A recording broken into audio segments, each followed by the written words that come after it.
Hello and welcome to We Never Met, the podcast where I have an interesting stranger on every single week. And today I have, you can introduce yourself. Oh, that's how it works here? Tyler Maas is my name. Yeah, Tyler Maas from Milwaukee Record. Mm-hmm. You may know.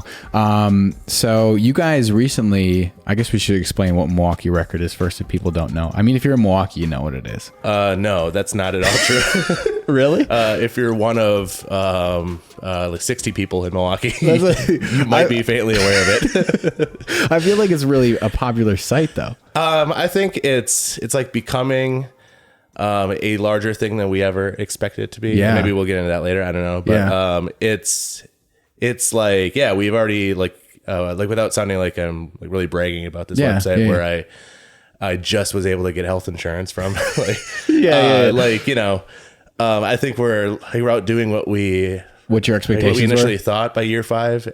But there's a lot of room to grow still, which is encouraging and like weekly, like reminder that I'm just like, oh God, I need to do more. Yeah. I don't know how we're balancing all this, but we need to add more. We need to keep on doing this and we have to keep on pushing it and stuff. But it's been a life ruining, a dream come true, you know, where like, I don't know what that means. I made the mistake of like having the opportunity to make a business out of everything I love. So everything is work all the time. And I'm always on. And as we're hitting more people, there are more people walking up to me and letting me know what we should write and what we should do and how we should have done something differently. Yep. But yeah, I never expected I would ever have the opportunity to be one of the like the leaders of like a website of my own. It was usually me asking to write for another person and being told like, well, one of those 8 ideas is pretty good. And then you're going to hand it in and we're going to change it into something you're not even proud to share with people. And is that how it mostly goes? And you'll get $40 at the end of it, you know? And you can feel bad. And then you do it all over again. You've written for like a ton of different publications. So what started you out writing? Like, were you always a writer? I don't know. I always like excelled, I guess. Like I was really, really bad at math and really bad at science and all that stuff. Yeah. And the one thing that I enjoyed was like writing, and like even though I'm not like 100% I'm sure on like the grammar rules. Even now. I'm not. Either. But like even though that's not exactly one of my strengths, I think I was like better at knowing how to pace and how to write things and how to express myself. And I was also really really shy when I was younger, and I had social anxiety. I do still, but I've just I made myself have to do things that are uncomfortable like this, Right. Yeah. Even though you've been an awesome host and everything so far, just like I've never met you. Yeah. We've never met. Honestly which never met. Which is like probably what makes the social anxiety the worst. Yeah, with a complete stranger. I was like a nervous, very kind of angsty, like young kid. And it lasted in high school, and I didn't really like have the opportunity to like express myself in like a real one-on-one way. Like it would really take a lot for me to really like to get to know people and to break through to that level where I felt like I was okay, like being myself. Right. And I was always in my own head. I am still, but I'm just like better at hiding it and stuff. No, I hear you. But but then writing was the one way where I could have like an unadulterated, at my own pace, means of expression in the way that I wanted to, and I wouldn't have the ums or likes or the ramp up to and ultimately not that big payoff. Is happening right now probably, but it was just a like a way that I could be 100% like myself. I was able to lay out like what I thought, and I really liked that. And then I realized that there wasn't like a lot of money in the industry, and I could see the shift, and things were changing, and there were layoffs and whatnot. And so I went into marketing as a major at Oshkosh, UW Oshkosh. Go Titans, I guess. I don't know. Not that enthused. Yeah. I'm still paying it off. I will be until I die. Oh yeah, me too. In 5 years from now. But I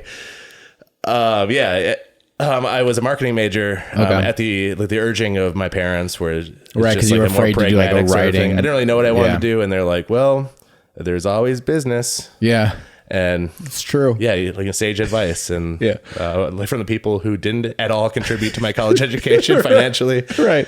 Who are the reason I'm hampered with these huge loans, or one of the reasons. But and then halfway into it, I realized like like once you got to the accounting level, which is not one of our strengths either with Milwaukee Record, I hand in a box of receipts to our accountants. Please make this work. Something needs to happen with these. Yeah.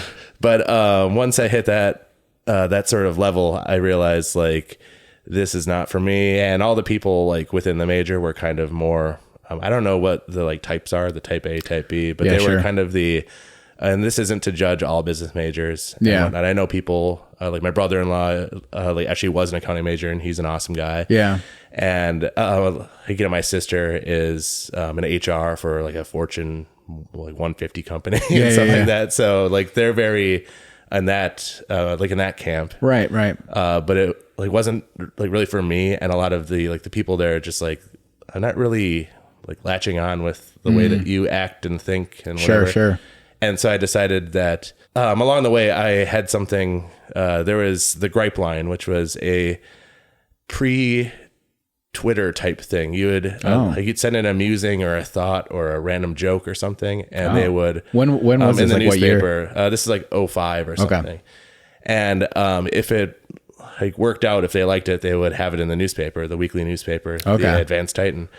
And so once I got one of those, I was like, oh man, I like how this feels. I like that I was able to I don't know, gain acceptance. Sure. And I like the way it looked and felt in my hand, even though I'm working in digital media now. But it's like, I made that happen, and maybe I'm good at this. And so I sent in more, and then eventually there was a week where it was like all mine. Oh, really? And then they invited me to be on the newspaper, like to write the lighter side, which was like a humor offbeat sort of article. Okay. Each week. And then, I wound up, I'd say this is around my sophomore year. Okay. Of the 5 years I was at UW Oshkosh.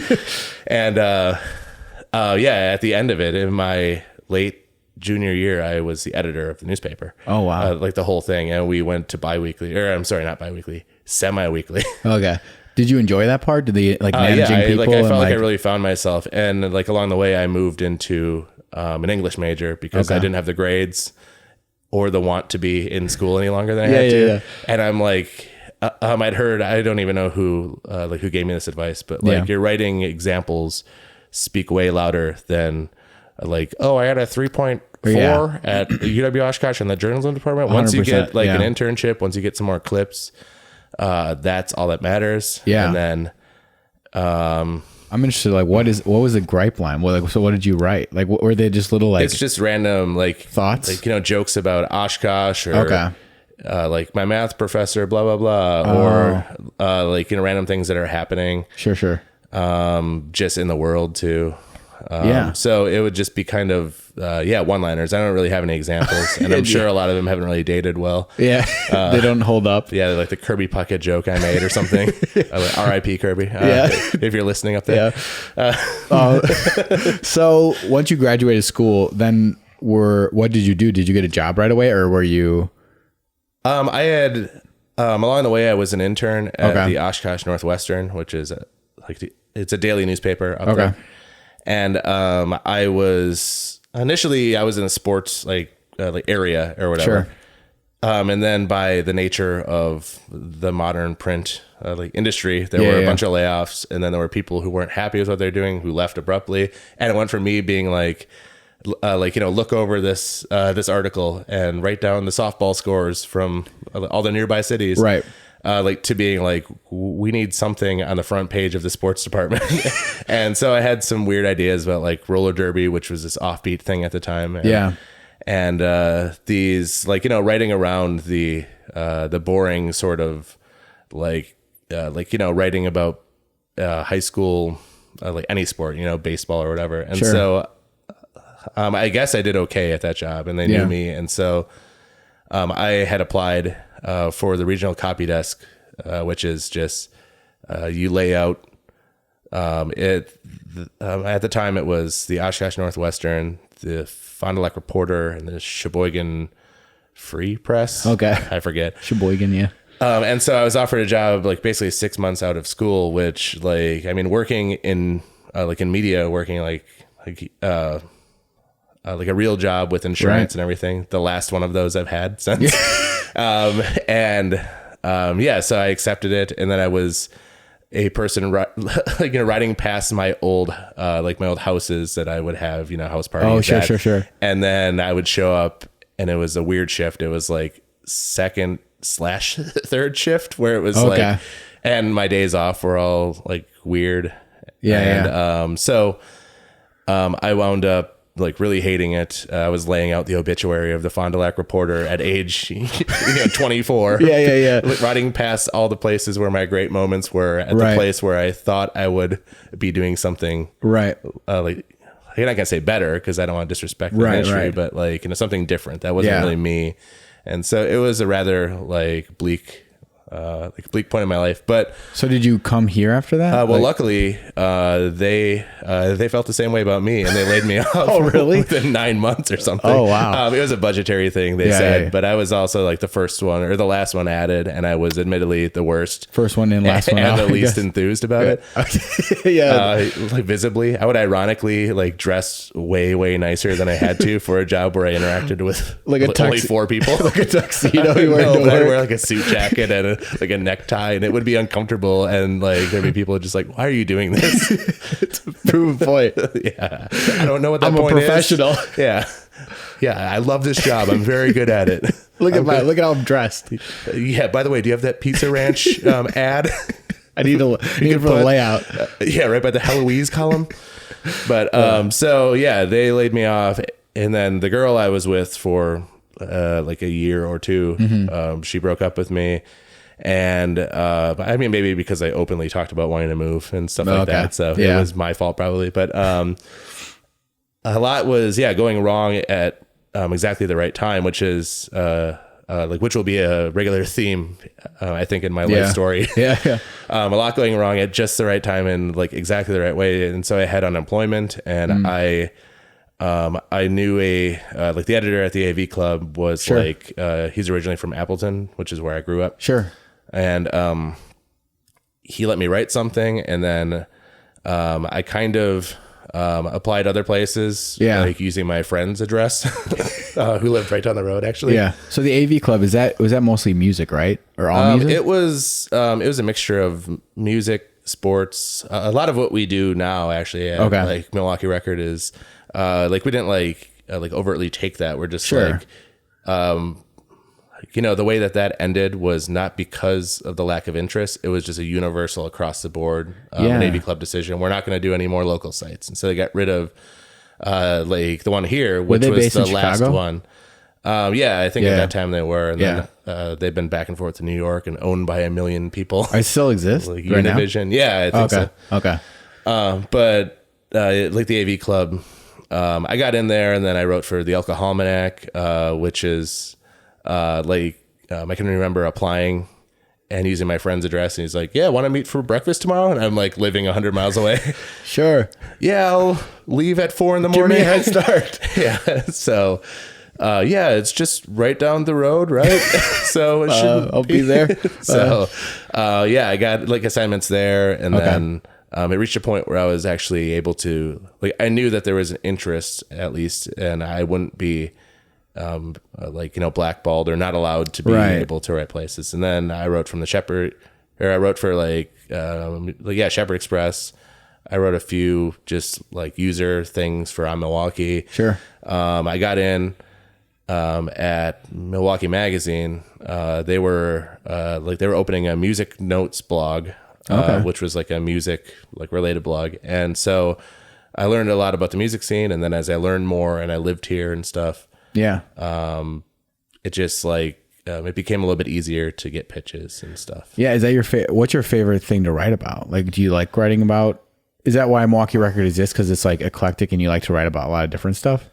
I think that sort of goes back to the interest level that I have in a lot of things. I kind of was able to write about anything I wanted to in any way I wanted to. Right. And it's, I don't know if I have a favorite thing, but I like that it's a moving target, because if I was only a music writer, I would eventually hate local music. And so every time I'm really burnt out, just like, oh man, I've been writing a lot about music. I'm going to get into food now. I'm I've been writing a lot about food, and like admittedly probably not that great at it. So I'm going to get into podcasting. I'm going to like, and you have to kind of like, service all these things, but the expectations are your own, where there's not going to be like, there's only been one local stand-up article this month. Right. Like, what gives? Yeah. Be like, okay. I don't know. I guess we'll do another one when like the time or my availability is right. Yeah. Because how many people do you have on staff at Milwaukee Record that write? It is myself and then Matt Wild, who is the other me. Yeah. The other founder and editor. And he writes, it's like, me and him write about half and half. And then we have an ad guy, Josh. He's also written a lot more this year. Like we sort of, we've opened up the opportunity after learning he's like a really good writer too. Yeah. And he's, he knows our voice and our site and stuff too. Right. So, he's involved as well. And then, after that, it's a lot of just like random freelancers, like everyone from like, there's like, people that have written for like the Daily Beast or that like they're on their writing staff or Vinyl Me Please and all these other well-known within their thing sort of the avenues. And then we have some local musicians write things, and my mom even wrote an article last week.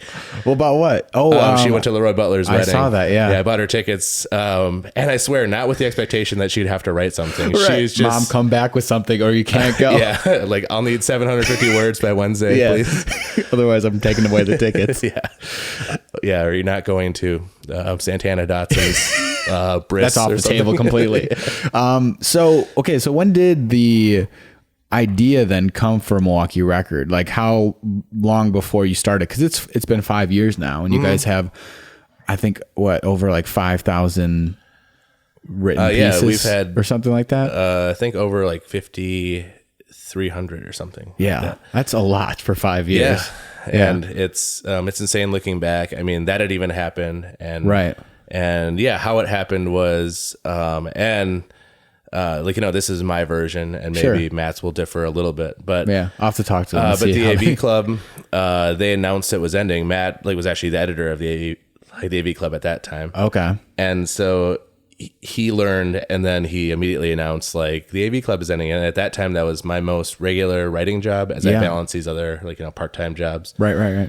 And it was also the one that I enjoyed the most because he allowed me to kind of be the person I wanted to and write about exactly what I wanted to. And I wrote a lot about sports and random offbeat sort of things that I liked. And I was just like, well, this is ending. But as I mentioned before, it wasn't because they weren't making money. They were doing well, but it was just at every other place. Like the Madison version, the Washington one, the Philadelphia one. They weren't making money, and so they got rid of all of them because it didn't really make sense to have an AV Club and then an AV Club Milwaukee, and then nothing else. So they're just like, yeah, thanks, we're done. And so once I had the warning that it was over, I was like, well, do I either, because this was right when I was about to just be exclusively like a writer. Okay. And then I was learning I was like losing my my best and my favorite avenue of writing. Right. Yeah. And so I approached him actually at one of the Onion ending parties, and we were both a little buzzed at the time. Yeah. Bittersweet kind of we were there celebrating a thing that we love, but we were saying goodbye to it and stuff. Right. And then I was like, I know you're probably in a weird spot and you're fielding a lot of offers and whatever. Mm-hmm. But I think if we you, the former editor who's at the time was a known person in the arts scene, and that's not to say that he was he's not now, but he lost that title. He's receded. It's a new era, baby. But no, but he he had some recognition within this very minimal avenue, Milwaukee arts, Milwaukee culture sort of stuff. And then I was the guy who wrote everywhere else, including there. And if I was, I basically said, if I, rather than writing for everyone else, if I just wrote for one thing, if I only serviced one thing, and then if you were the other editor, if we were both involved with this thing, and we kind of filled each other's gaps because he's 7 years older than me. He's he's really into film. Sure. He's really knowledgeable about that. Like we like a little bit of the same music, but there is a vast, difference. Sure. And he knew nothing about stand up really. Yeah. And that was like my beat. Like I was, and this isn't a brag. I mean, I was the only person really attempting to do anything with that whole medium, but I was only, I was the best, like by nature of like being the only person who wrote about it. And then we both wrote about food enough. We both knew about these random things, and we had a similar voice. And so we decided like, why don't we do this? Or I gave him like the pitch or whatever. It wasn't an elevator pitch because it was over the course of like a half hour of me. Drunkenly saying like, no, we got to do this. We should do it. So we left it like you can look around and you should obviously, because he's, married and he has like expectations. Like you should look around, but if you happen to want to, just know that I'm in. Yeah. And we let it go for a month or so. And then I think he kind of he was also maybe waiting for like whoever to reach out, like, hey, we want to like get you on staff or whatever. It was more like, we want to give you $30 to write occasionally about something. Right. And so he's like, I don't know the language, like a policy here. Am I allowed to? You're good. Yeah. But he's like, I just want to know for later, because, okay. But he's like, what the hell? What the fuck, whatever. Like, we're going to do this. Like, I'm in if you're in. So, we met up, I think originally it was like November of the year it was ending. And then we waited until that next like April, and we both wrote other places, and we kind of, saved up our own money knowing that there wouldn't be a lot really coming in. Yeah.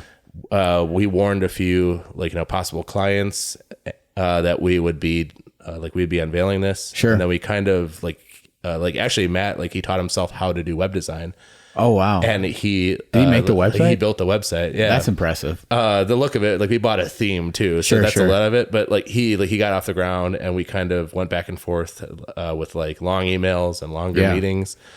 And then we decided on April 7th that we were going to launch officially.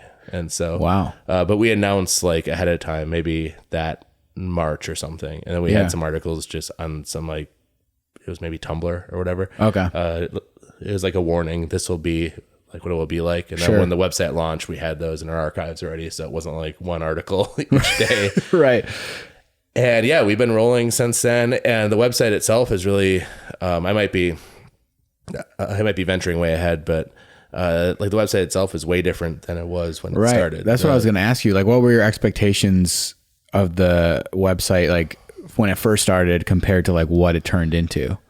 Did you expect something different? Were you going for something different? And it just kind of morphed into what it is? I think at first we wanted it to be it's even in our log line or our whatever it is, but we want to be gently sarcastic, Yeah. We wanted to kind of be this pointed local commentary, and we do that every now and then, but I think we've really backed away from that as we've become more invested in actually what's happening here. I used to be the guy who wanted to get something past an editor. I would say this restaurant, even though their burger sucks or whatever, they're hosting this thing or whatever, and I hope to the one jab about David Gruber or whatever it is. And and now I'm the person looking to not make those things, because that one sentence, or the musician I would make fun of, you meet them later in a different way, and you're like, wow, they're really nice, and they're nice people, and now I feel music like might not be my thing. So what's it worth to to be doing that? So I don't know, that's the way it's maybe changed, but we sort of at this point I think we also maybe pick our battles a little bit better, and so when we actually are openly against a thing, or we have some sort of a irreverent remark about something, it maybe means a little more. It maybe carries a little bit of weight. And we're older now. Matt's in his 40s. When we launched the site, I was in my late 20s. Now I'm in my 30s. Okay. My mid 30s, and we've both experienced personal things. Sure. He's a father now, so I think he's learned a lot about the world. I've had some family events and hardships. Sure. And also just like you get older, you grow up right a little bit. So I think and also it's a reflection of the world around us where like everything is so negative and so like wanting to elicit some clicks and outrage. And as a whole, whether we're talking about politics or the environment or like whatever it is, everyone's just really weary, I think, of just like I'm so exhausted. I haven't even left my bed yet. And I've looked at my phone and I've already learned that like animals are dying en masse in this horrible way. Right. And there's this new legislation or, you know, relatives against relatives, talking about politics, about like whatever person who ultimately doesn't give a shit about you, what they're doing, like to further their own agenda and stuff. And so I want to kind of be the escape. I hope that we are just the daily thing that maybe makes you laugh, or maybe like you learn about a new place you can go.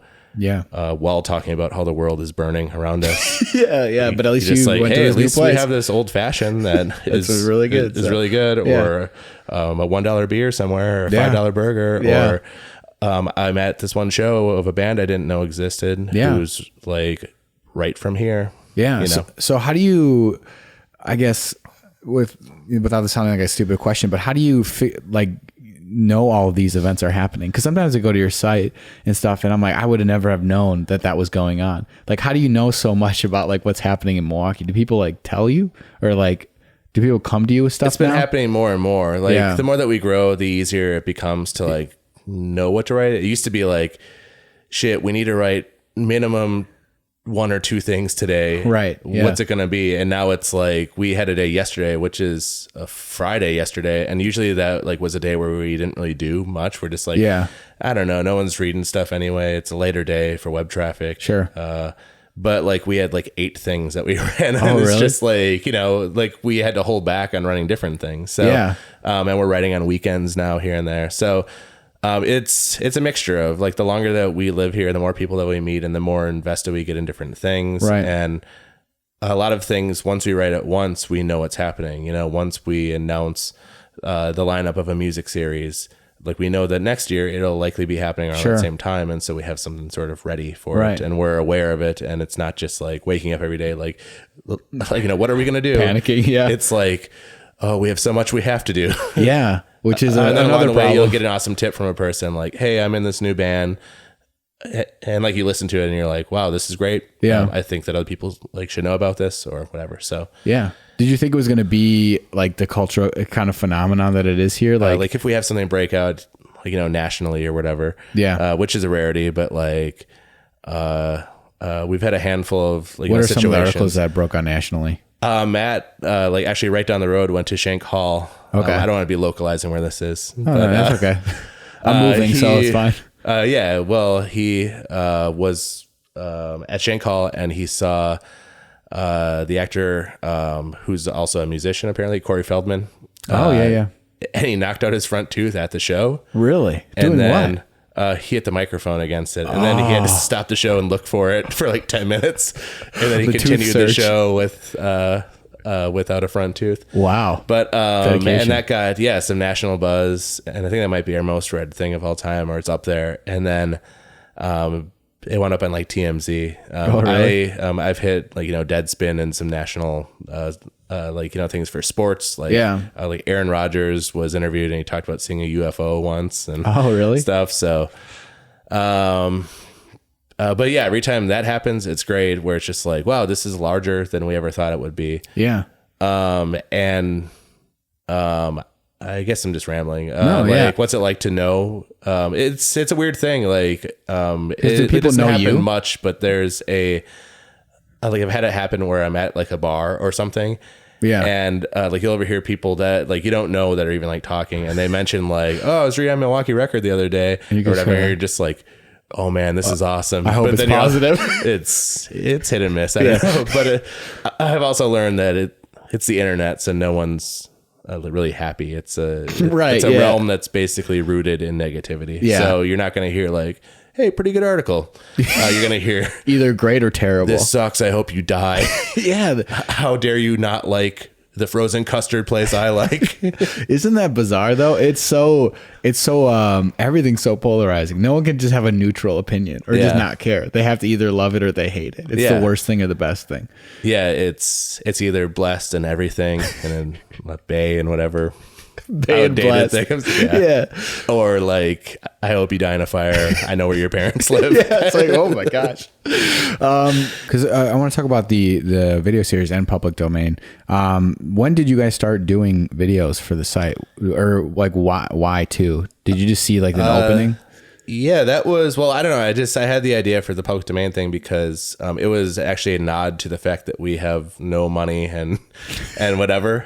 It was like, what if we had a music video series, but it was only songs that they had no like ownership. No that was just open for anyone. Yeah. So just like, hey, we could do a music video with you, but it has to be a song like Yankee Doodle Dandy or whatever. But it was also a nice experience to like have local people like be challenged, in different ways. And like you have this, it's literally like an endless list. There's like, I'd say hundreds of thousands of songs that you could pick. Really? From all different areas, and there, like, it ranges from like, Civil War time hymns. Like to there's some new ones. That's All Right, like an Elvis song was one that was done. So or a song that Elvis like blatantly stole from a black musician.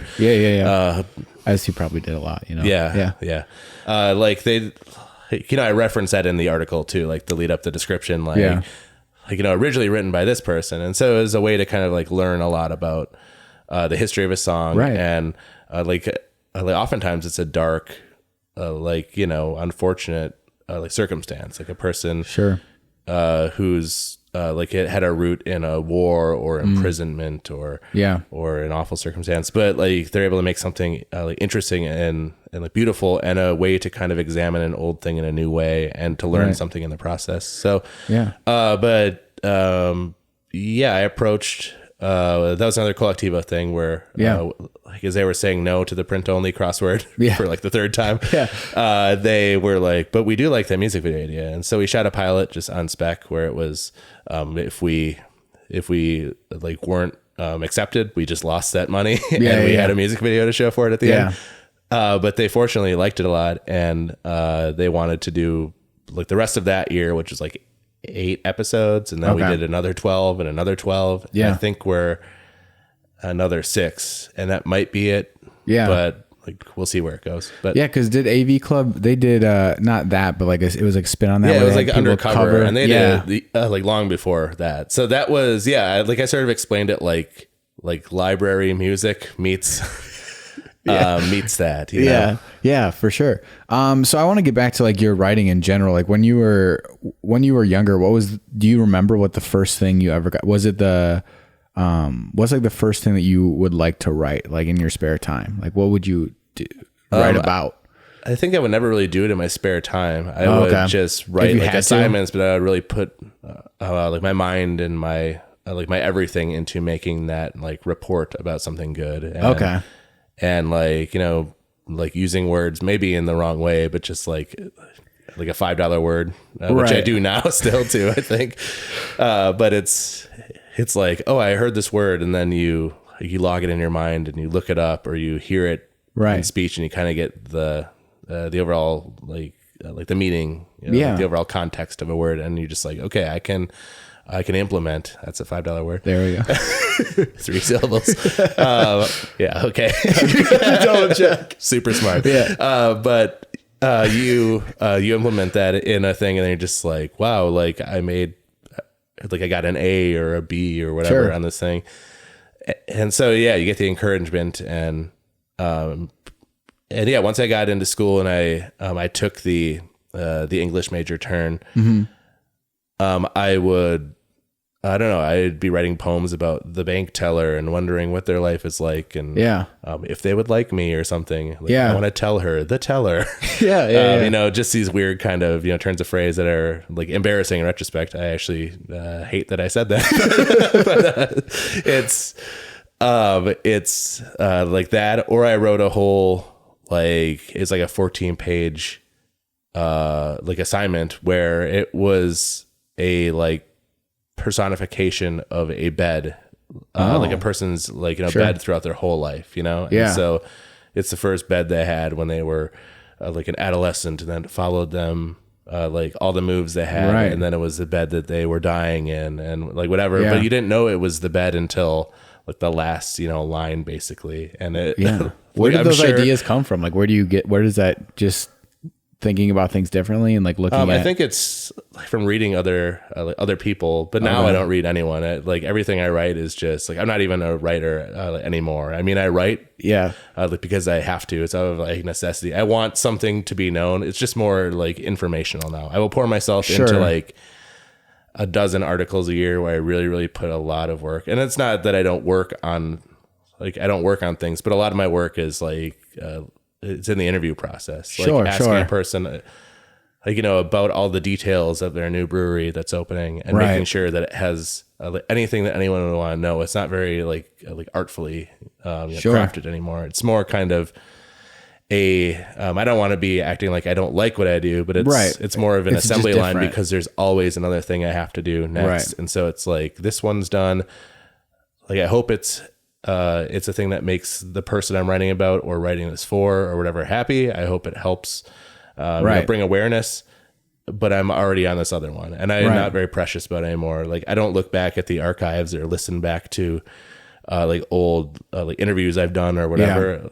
I appreciate the fact that they happen, but I'm looking ahead because like looking back, I'm not going to be happy with it. I'm going to be like wanting to fine tune it or wishing I would have done something differently or something. Sure. Do you have any intents ever of like writing like a book or like a novel or something? Or is that like not for me anymore? I think every person who's ever at one point, been a writer or wanted to be a writer has a book idea or a movie idea or whatever. And so I'd be lying if I didn't like want to write a humor book or like offbeat sort of guidebook to something. Yeah. But I don't know if at this point I'd have to be writing a lot less than I do with the website now. I hope is in like the future. I feel like, it's a little self-deprecating, but the less I have to write, the better for everyone, I think. Really? Because then I could really pick my battles and have it be I can hand off the like the awareness, those things, the reviews and stuff, and then I could really put myself into a moving, like a long form feature, or like we do these videos, these like new, they're kind of a dining focus thing where I get wasted with a chef. I saw that, get shot for shot with chefs, and I want to get better at that. I recognize that I'm not even remotely good at that yet, but I think that there might be an opening where I might be able to make this into a substantial portion of our of what we do. And I've also I book a lot of our events as well. Okay. And last year we hosted over 50 different events, whether it was just like a DJ night somewhere or a halftime show, like during Packer games where we have a band play for 15 minutes, or like we have like benefit shows. We have a beer that's out. It's like we have a beer, like we made a beer.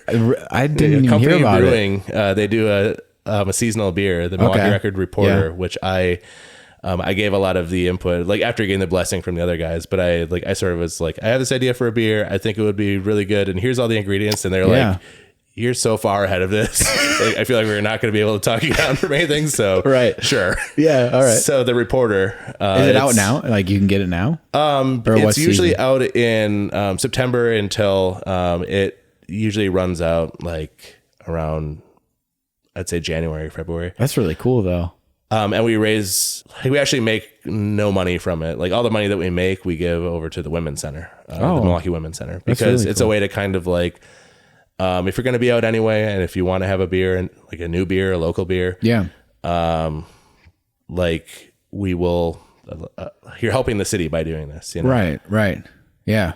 And I should say, like, even though I've helped with the brewing and the infusing and stuff like that, I don't actually make it. Like I say, we make it, but like we helped like to make the recipe and conceptualize we're there for, like, it and the like canning. But right. It's not us though. Yeah. It's hard. It's hard to make beer. Yeah, Company Brewing is the brewery. It's in River West. Yeah. It takes a lot of brain science. Yeah. I'm more of the idea. I gave them a whole list of ideas. Yeah. And then they're like, we can do like 6 of those ingredients. But I need them all for this beer to be epic. No, I need it to be vegan cocoa nibs because don't you understand? Yeah. I want it to be, I don't know, but whatever just it was. But large scale events, beer, obviously the website, the videos, the weekly podcast. Yeah, you have a lot of stuff going on. Like the random things that we do here and there. We do a movie screening every month at the Avalon. So it's just a way to kind of we're hoping to add something to the city that we love and that we want to write some glowing coverage of. Yeah. And also we're willing to call it on its bullshit too. If we're like, sure, why is this happening in Milwaukee at this point or whatever? But as a whole, we love this area. I shouldn't even just say Milwaukee because we write about other places, Cudahy and West Allis. Like I've really taken it upon myself to let people know that these are important and like awesome areas, and it's not worth making fun of. The one-liner about a joke from the 80s about West Allis. Yeah, there's actually some awesome things happening there. There's a lot of stuff happening in West Allis these days. Yeah. And the X-Ray Arcade, it's on like Packard now, Cudahy. Right. And they're like an all ages venue, and it's like an arcade, and it's an awesome hangout. And they're bringing the Lawrence Arms, one of my favorite bands of all time. Oh, there you go. Into my city or my region. Yeah. So it's like we're attempting to kind of be appealing to people and be drawing people in from a number of different ways. I think at the place we're at with the lack of size we have, the one thing we have is we can have the personal touch. We're able to be out there and actually experiencing things that we're writing about with the people we're writing about. Yeah. And I think that's important to be like, we're not only like writing about this stuff, we are there. We're in this with you. We live in Milwaukee. We go to these shows with these bands that we're writing about, or like to watch the bands that we're writing about. And we're writing from a place of experience where, the one line about, the junkie, the East Side Cousin Subs is now something else. Because Matt's like walked by there a million times, and so it can be anything and everything, which is both intimidating, but it's like refreshing because once again, every time we get really exhausted in one way, we have another thing. There's an endless way that we can always put more work into it. So the work never ends, but that's a lot more like refreshing than being like, I need more work. I need something to do. Right. What's next? Right. I'm impressed. I thought it was way more than just 3 people. Like, that's an awesome thing to hear. And I hear it all the time, which is there's the expectation we have this huge, downtown office and whatever. Right. Well, it's a mixture. It's actually both. And I hear more often, I should say, that so this is your only job? Yeah. Do you hear that? Yeah, all the time still from members of my family and stuff. So just it's like, this is all you do, really? Okay. Oh wow. It's like, thank you. But how does it work? You see all the ads that are happening. These are people who like what we're doing, or they at least like the audience we're hitting or whatever. So are they still like that? Your family, they don't not really my immediate family, but they don't understand. So when you're at Thanksgiving and stuff, they don't get it. Yeah, they're just like, why aren't you here all the time? Why aren't you in the Fox Valley all the time like us? Yeah. I'm literally tethered to Milwaukee. I cannot leave. I have assignments. Yeah. No, I was going to ask you actually about you talking about social anxiety and stuff like that. So was that something that you noticed and had always growing up? Even as a kid, you were kind of socially anxious and in those situations? Or did it happen when you got older? I don't know. I feel like I'm more able to harness it now, but I'm not a very good public speaker or even speaker in general. I don't know. You've been speaking pretty good, so it's just a lot. It's a volume thing where the more I give you, the less it sounds as a whole. But I don't know. I'm always in my own head about how am I sounding? How long was that pause? I wonder what that person thinks about me and what I'm saying. Yeah. And I think like, this like endeavor, has like literally forced me to have to do that. Like, Right. you go into ad meetings with like, major breweries or, like, pro sports like franchises, Right, yeah. and like anyone who's willing to expend their like limited hard-earned money to like help you, or like to put something like their logo, their business, their livelihood on something that's your livelihood. That's really important to me. And like, I don't want to fuck it up. Yeah. And I'm always afraid of like, like I never would have expected when I was writing the gripes in the gripe line and attempting to get my one line in the newspaper that it would result in me having to like, drive an hour away to like be talking to someone in like a different market about working with us, and with events, me being on stage, me being on some 20-minute video, like being in a vulnerable, like drunken state with a person, and being the one who like who actually finance or like and has to conduct the financing, and who was like behind the video and stuff. I'm not really more confident than I was back then. I'm just like I know it needs to happen. Like I said before, if we're not actually there, if we're hiding in our mom's basements, as certain people would think, like writing articles, like some of your extended family members would say that to you. Yeah, Thanksgiving. Yeah, writing mean-spirited articles about like whatever to get some clicks. Yeah.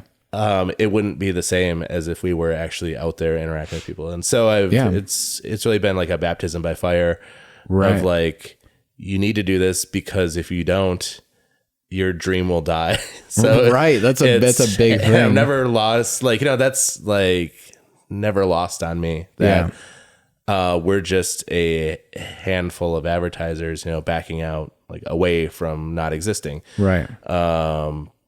Or having to do a GoFundMe or something like that. Yeah. Which I would rather not do. I mean, no disrespect to people who do. Yeah. But I want to know, like, the market will dictate, like, right, the numbers, and the advertisers will dictate like whether we deserve to exist, Yeah. So it's not lost on me whenever a person like will say a nice thing, or whenever like we have advertisers that they pay like $200 a month, like $200 a month. We have other advertisers that like pay significantly more than that, but like they're all important because they were all willing to put their money into a thing that we put a lot of our work and our heart into. And, that means a lot, because like over 5 years ago, who were we? What were we? Like, Yeah. How did that initial process go? Like, did you start reaching out to people and being like, hey, we have this website? And with a few of the early meetings we had, it was, people that were especially vocal about not being happy about the AV club ending. And we're like, what if we told you that there was a thing just like that, except for more localized and more of it? You pull a sheet because down. We have here it is. And so, like we both invested, I think, initially $750, which was mainly spent on the logo that we have. Sure. Which I think was our best investment we've had. The logo is great, but it's really cool. I think that was Lone Shoe Graphics who did that. So, nice. I don't know if you do any plugs on here. Lone Shoe. No, but there you go. I keep on forgetting there's a camera recording us. Yeah. No, I was gonna ask as well, like, so because I deal with OCD and anxiety, so I have a similar headspace as you, where I'm constantly thinking about what I've done or what I did, or like honestly terrible things that don't exist. Like it's like that thing of someone telling you, don't think of polar bears dying. Well, like, now that you told me, I'm only going to think about polar bears dying for 3 weeks. Yeah, me too. Yeah. Thanks, man. That's okay. I looked on Facebook this morning and I saw that already. So, so it's all good. Yeah. I'm just like desensitized to it. No, I'm not. It's just the polar bears, man. Yeah. It's just one like elongated sigh that is existence now. But anyways, yeah, so I understand completely where you're coming from, and it took a long time for me to like not let it dictate my life, where it was like, I'm not going to do things because of this, you know? And so I guess that's kind of what you're doing now, right? You're just like, well, I'm going to do this because because I have to. And it like also took a lot of, as I mentioned before, the writing industry, which I think is an oxymoron in many ways now, jumbo shrimp and writing industry and stuff. Yeah. But what's the other one? Government intelligence. Boom, take that. But it's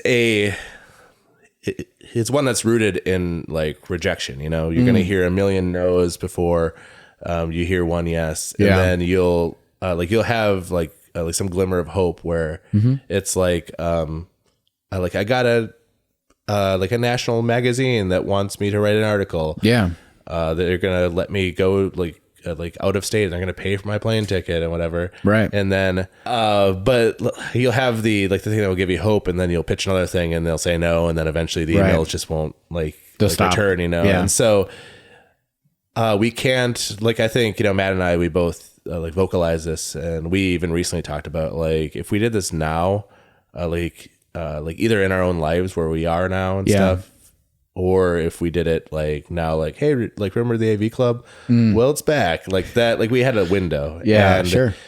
And it just wouldn't work, And I feel like we recognize that we happened upon the exact right time.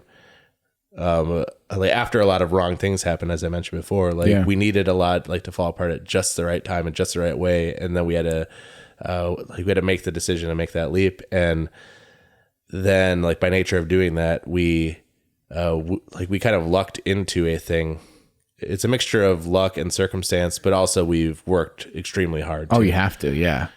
So I mean, it's a lot of timing, but then once the timing comes, is if your idea sucks or you don't work hard enough, it's not going to work out. And we've had a lot of instances where we've lost major advertisers, and we've had some not arguments, but we've had moments where we both have a different vision. Sure.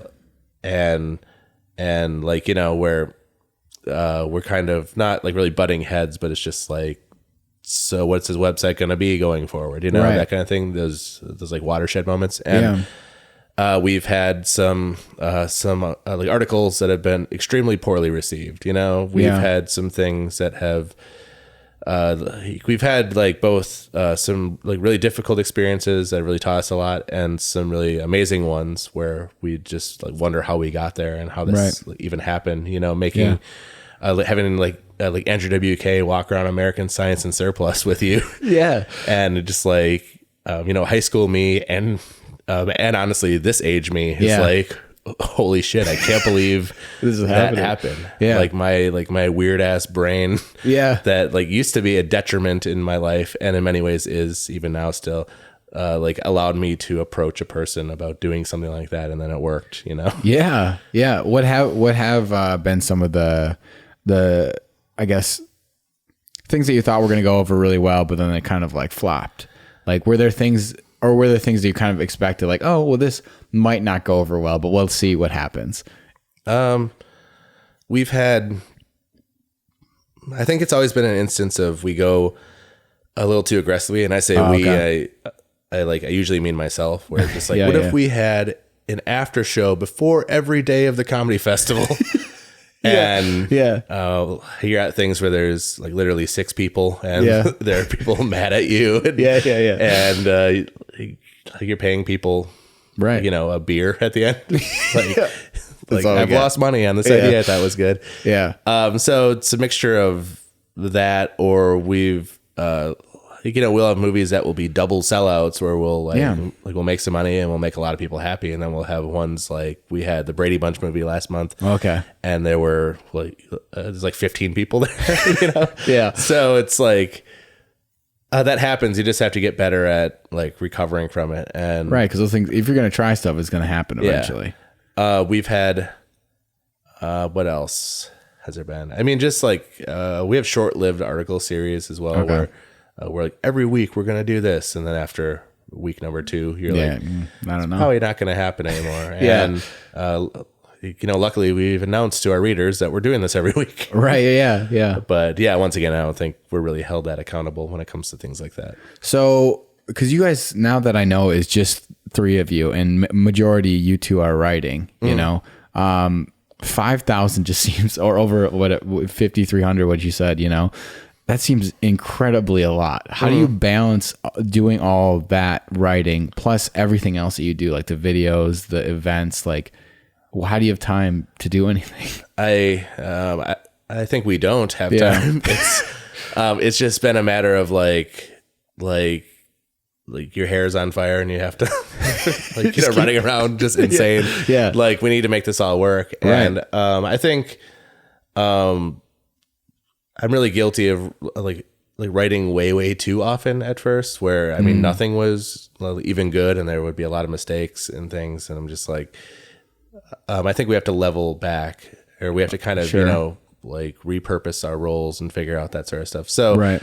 It used to be a music video every month, but the only ones who were really dictating we need to do a music video every month was us, because we made that promise. Right. And now it's like, why don't we just if we only do 6, music videos, but we really focus on making them good. Right. And is that more the focus now? It's like quality over quantity. I hope so, but and then again, like the longer that you do it, like we have some things that, as I mentioned before, like, that usually in late April you hear about the lineup for summer solstice, and you, it becomes easier to kind of balance. It's like when you're wearing like ankle weights and then you remove them and you're like, whoa, walking's so easy now.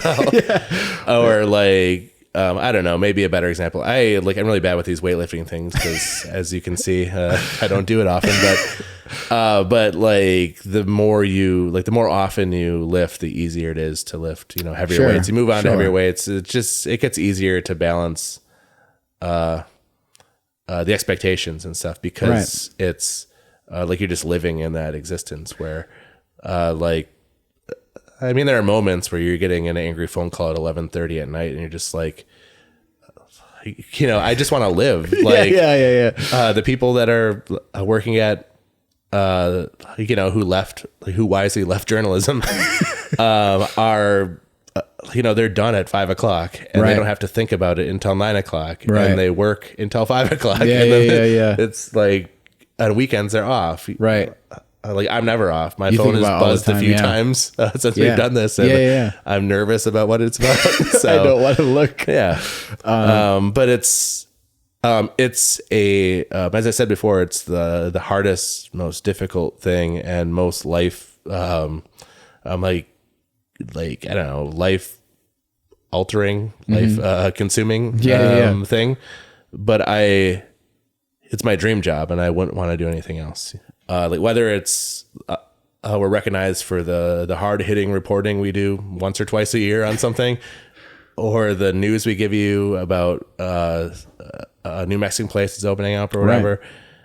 Right. I just want to be like the thing that, very gradually improves a person, like a person's, their day, I'm not even going to act like, whoa, that ranking of local Gatorade displays really made my life so much better. Right. But it maybe made you laugh a little bit at work. And that did make your life a little better. Yeah, even if it was just a moment.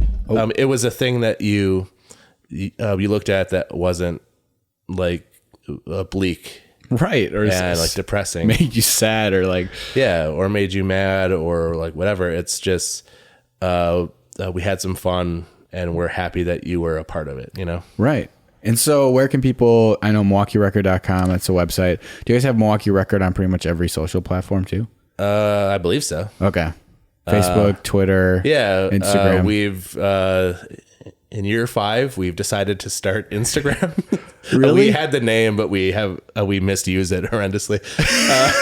We're just like, here's a picture of a tree that we like or whatever. Yeah. Our grid was jacked, but did you get a lot of followers that way though? I don't know. I think we just we had followers that were hopefully, or that were maybe hoping for something better one day. Because I follow you guys on Instagram. So we now share the articles that we write. Yeah. There. Not just trees. Weird idea. It's crazy. A new innovation. We're, MilwaukeeRecord.com. And then we're on Instagram, Twitter. Yep. We're not on Snapchat. I think we maybe squatted on the name. I hope. Don't take it, please. Yeah. You got like weeks. So just make sure you get it before this comes out. You got like a month. And beyond that, I do a show called My First Band, which is a new podcast we're doing. It's really my one attempt to kind of have it be not entirely localized because, like once again, everything was like, Milwaukee. Mm-hmm. And I like the opportunity to kind of have an avenue where if there's nothing to do with Milwaukee, if there's like a band from Los Angeles who happens to be going through town or who's nearby, or a band I like that lives in Chicago or Michigan or something. Yeah. It's like a means of like, maybe like having like listeners who are non-local. Sure. But, yeah. Cause you talk about like the first band they were ever in, right? Like everything that led up to what they're doing now. Yeah. That's a cool, where did that idea come from? It was actually my buddy Jared, who lives in the Fox Valley. He is a dad, and he's like a new dad of another kid. So I'm sure that was a really awkward way to say it. He just had another kid. His wife and him just had another kid. And like, how many families does this guy have? But 3 or 4. His one wife of his one family. Wife number one. Yeah, his first and only wife. Anyway, he's really busy, and he doesn't like really have the ability to ride down here or to places where nationally regarded like musicians live. Yeah. And he doesn't hate himself enough to ride down to Chicago multiple times to talk with a person in a library for 30 minutes. Like he had this idea. He's like, I think it's a really good idea. I'm not going to do anything with it. What do you think? And that was about the point where we were nearing the 150 episode thing with On the Record. Yeah.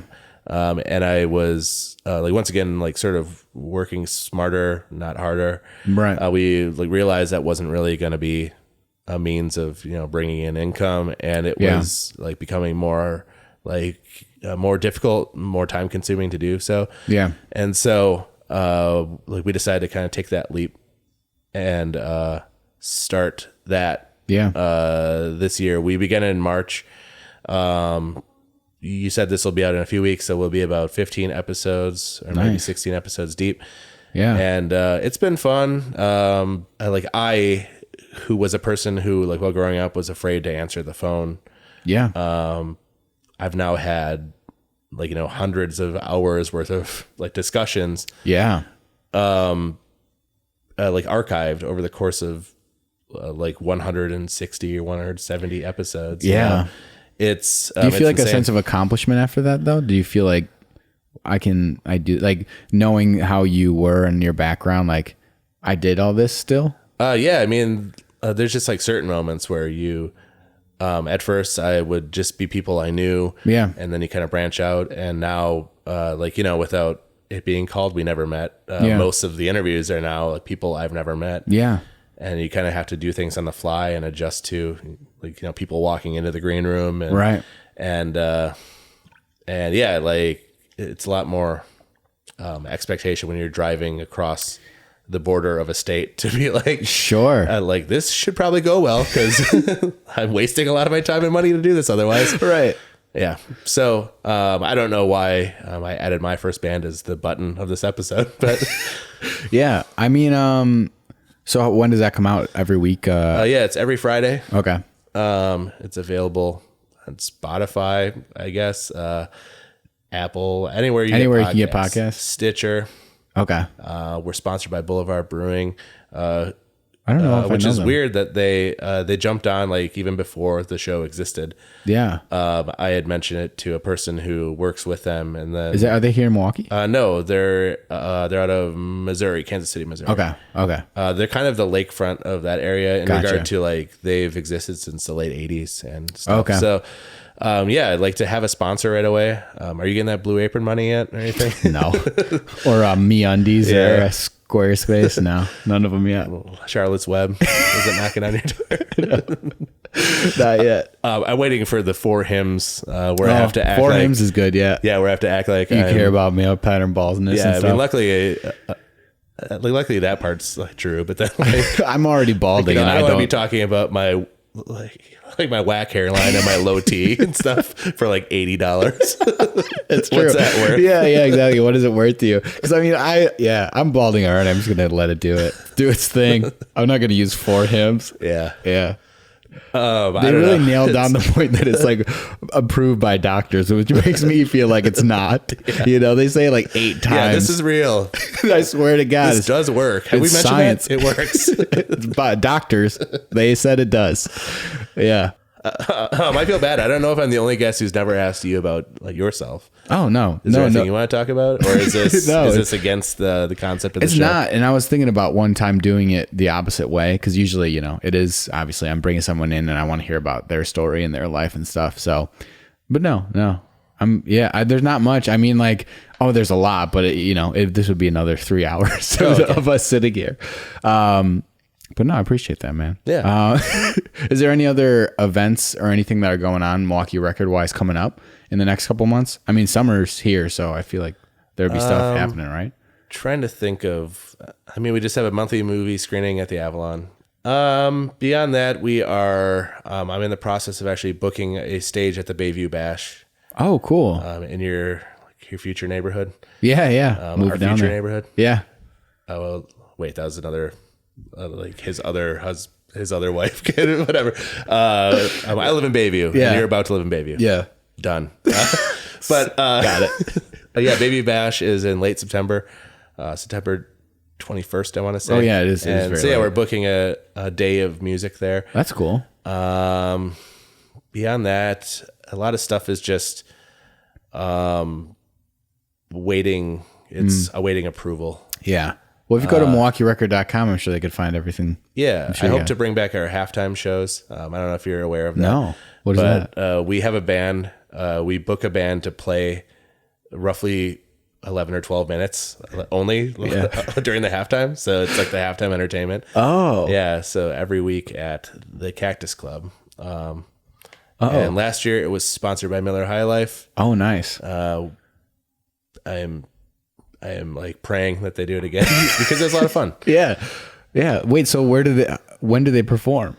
Just right at halftime. The moment that halftime starts of like the Packer game, run back to, or everyone runs back to their back area and watches them play an abbreviated set, and then we go back and watch the rest of the game. That's awesome. Yeah, my band. I formed a band exclusively for this reason. Oh, really? It's the Green Day Packers. It's nice. It's all Green Day songs that have like football lyrics. Oh, that are subbed in. So wake me up when the bye week ends. What do you play? I'm just the vocalist. Oh, nice. Just the vocalist. I'm the integral part of the band. But that's dumb. But it was just that's cool, a thing to do. I don't know. Once again, it's just like waiting for a person to say no to one of these ideas. Right. And I mean, as you get bigger, I'm sure too, like it's been fun to throw out creative ideas that are actually, feasible and like, wow, I can actually do this. It becomes more possible. Like, it's not even like where we are or what Milwaukee Record is. Yeah. Like, I think it's just a general human thing. Yeah. Like the more you ask, I mean, there's no harm in asking because the worst thing that could happen is that they say no. You know? And you'll be shocked at the amount of like yeses you get from people, Right. And it's, I don't know. I would say if there's any, I'm sure there's no advice element of this thing, and I'm far from an expert. The very prematurely gray, schlubby asshole from that thing you've maybe heard of, but what a great description of yourself. So positive. Yeah, but I'm not an expert, but I feel like the one wisdom I could maybe impart on someone is like just ask, and as long as you're not a huge asshole and you're genuine with your motivations, right, and you're approachable and stuff, a lot of people will want to be involved with what you're doing. Yeah. If you look at it from like the reciprocal way, like why would they want to be a part of this, and then you kind of meet in the middle with. You want them to be a part of this, and you want it to be a good experience for them too. Right. And you don't want to fuck them over and let them down. Yeah. Like you'll be able to do whatever, or not whatever, I hear no all the time still, but like, as long as you're able to like, take the no's in stride, and the rejection in stride, and the apathy, that's the hardest one, is like when you put a lot of work into something and no one seems to care. But if you learn to file that away, just like, well, everyone's like inundated with everything all the time. Right.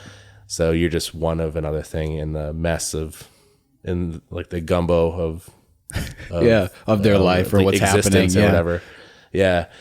As long as you have, tempered expectations and you're able to follow through and be nice and be good and like whatever, over the course of the process, you might be able to do some great things that you always dreamed of doing. Right. I mean, I think that is really good advice. I was going to ask you what your advice was for people that want to write, or like people that are looking to be writers. Yeah, if you're looking to be a writer, we're always looking for more pitches. Yeah. Can anybody pitch to Milwaukee Record? Yeah, anyone. Oh, cool. Maybe unless you want to write about religion or politics, then we're not interested in that. Yeah. Or polar bear death. Oh man, that's the only thing I read about. We know what's happening. We're against it. We are the official stance from Milwaukee Record. We are against polar bear deaths. Yeah. But anyone, and you don't even have to be local. If you have a localized, take on something, we've had people from Minneapolis, from New York, from cool, like wherever. As long as you have a thing that is locally like relevant, or that's something that a person from around here would want to read. We're always looking, and like I said before, we're looking for like, you should look at the website to kind of know what we do and the way we do it, but don't be like I have another thing about a punk rock band. Like we're looking for like something interesting, different. We want to receive like article pitches from people who want to write about things that we're not able to, or we don't want to, or whatever. Sure. Like we don't want to personally, because I invite the idea of an article idea where it's like, I read it, I'm like, holy shit, I know nothing about this. Yeah. But I'm sure people would be interested in learning more about it. Right. I know I would. So there's if you venture around the site, you could find a way to submit things, and we pay our writers too. Oh, nice. We're not going to dangle the exposure carrot, because that does not exist. Exposure is a lie and a fallacy at this point in life. Yeah. Because once again, no one, like, it's just a mess. Everyone's a writer, producer, actor, podcaster. Oh yeah. As one, as one speaking to another. Yeah, exactly. It's like we're all doing this. We're all attempting to make a name for ourselves and stuff. So no one's reading the names, Right. So, even though we're not able to promise you a full-time job at this point, or that your life will be drastically different when your article is published, we will give you like between $30 and $75, depending on what you're doing. Those are really high expectations, though. If you give someone an article and be like, "This is," and we also will let you write about something that you want to do. Right? Too. It won't be, hey, do this thing that we don't want to do. What's your interest? Like, what's the thing that you want to write, and what way do you want to write it? Yeah. We've learned from both, like from Matt and myself, from both being let down by that experience. Either writing something and the exposure doesn't happen, or the money's not right or there. Yeah. Or like you write something and you get paid for it, but then you hate the thing once it's out. So we're hoping to be the dream editors for people that were in our shoes, or that, because you went through it yourself, in the shoes that we were in. Right. I'm horrible at talking. On that note, but thanks for joining me. I appreciate it. It was thanks a lot. It was, I would say it was awesome to meet you, but I basically talked about myself the whole time. It was awesome to be in a room with you, exist as I pontificated my bullshit. It was really interesting, though. It was really cool to hear your story, and even though you say Milwaukee Record isn't known, I think they're pretty, based on the people that I talk to. So I think what you're doing is really cool, and thanks. Yeah, I appreciate it. Thank you very much. Anyone who reads and who remotely cares and who wants to learn more about it too. I mean, that's amazing. Yeah. This is a wonderful way to begin a weekend. Yeah. Thanks, man. Yeah, thanks.